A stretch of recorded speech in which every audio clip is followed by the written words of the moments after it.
The final problem we're going to look at inside of our dynamic programming framework is the knapsack problem. We should be familiar with the knapsack problem by now. Our objective is to maximize the sum of our values in a knapsack subject to a capacity constraint, where the sum of the sizes in our knapsack is at most a constant c. The hard part about the knapsack problem is that the subproblem is a little bit more complicated.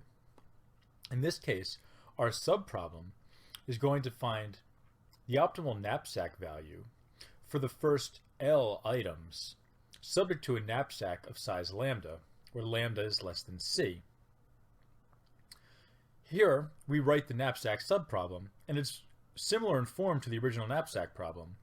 The only difference is that we've changed the upper index to be L instead of n, and we've changed c into lambda.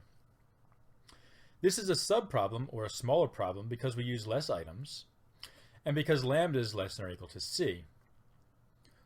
Throughout the rest of this lecture, we're going to assume that both c and all these values of lambda are going to be integers. Given this subproblem, we need some way to combine the subproblems to build optimal solutions to larger problems.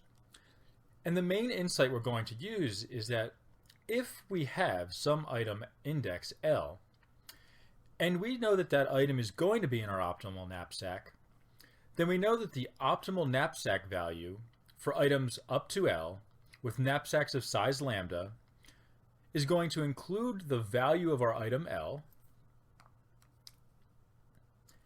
and also include all the items in an optimal knapsack for the items from 1 to L minus 1 with a capacity reduced by how much L consumes, which is lambda minus the size of L.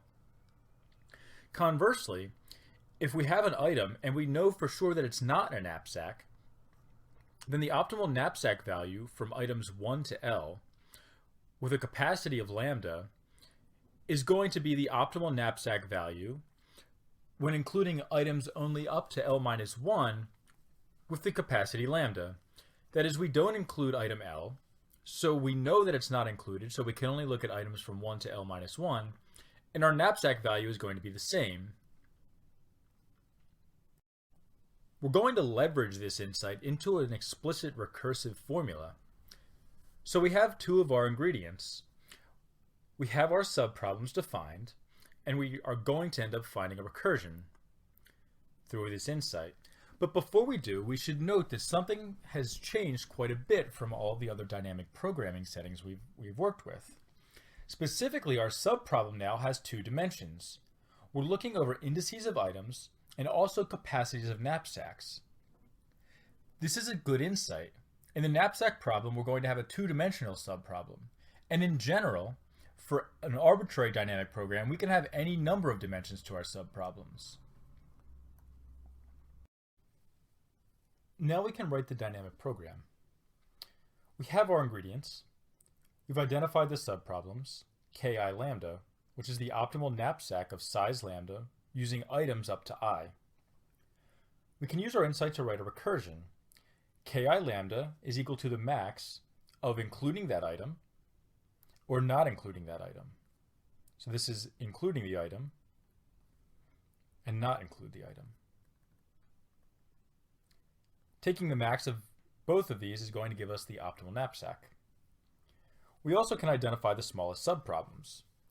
For any item I, when lambda is equal to 0, the optimal knapsack value is 0. When there's no size in the knapsack, we can't fit anything in, and so we get no value.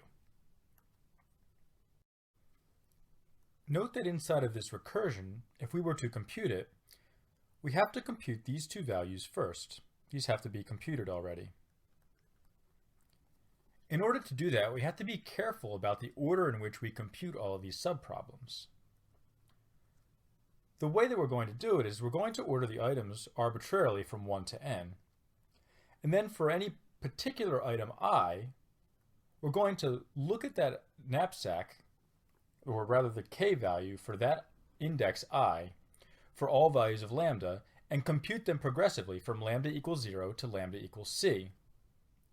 Once we're done with a particular item I, we move on to the next one in the list. If we do this, then every time we try to compute ki lambda, we're going to be sure to only look at previously computed things from either previously computed items with previously computed knapsack values. And so our computation is going to be orderly.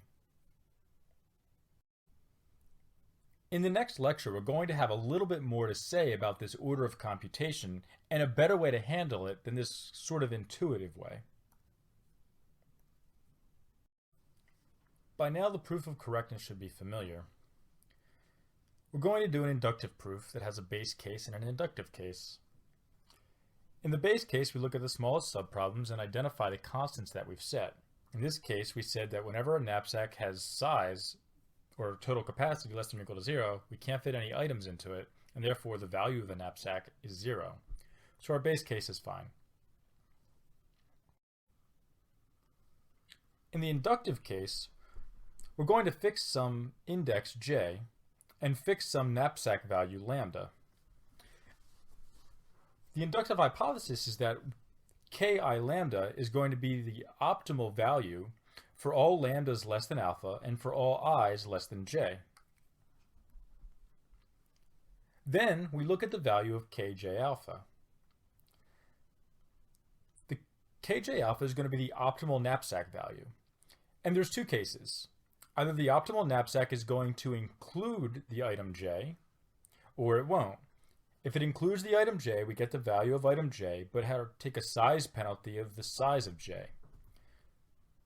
Then when we look at, or recurse down, we look at the optimal knapsack using items up to j minus 1 of total knapsack capacity of alpha minus sj, which by the inductive hypothesis is going to be the optimal knapsack value.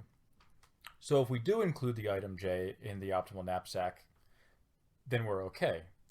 If we don't include the item j in our knapsack, then we look at the optimal knapsack value for k of j minus 1 of alpha, and by the inductive hypothesis, this is the optimal knapsack value, and so again we're okay. So our inductive case is also okay. Now we can analyze the running time of our algorithm. The first thing we had to do was label the items. Keep in mind that we didn't need to sort the items. All we needed to do was assign a label to them. So we just need to touch every item, which is going to take order n time. The number of subproblems is relatively straightforward to count. For every item, we have to look at a capacity from 0 up to size capital C. Multiplying these together gives us order n times c subproblems. The time to compute a subproblem is just taking the max of two values, which is constant time, order 1. So in total, our dynamic program takes order n times c time to run. Including the pre-computation of labeling the items, this is order n times c time. Note that this running time is not polynomial. Although we didn't formally define what polynomial time is, the issue in this case is that c can be very large. By just increasing the value or the capacity of our knapsack, we can grow the running time of our algorithm by a large margin. This is as opposed to including another item. The number of items seems like a natural thing to have a combinatorial algorithm depend on in terms of running time. An input number is not a reasonable thing to have the running time depend on. And so strictly speaking, this is not a polynomial time algorithm.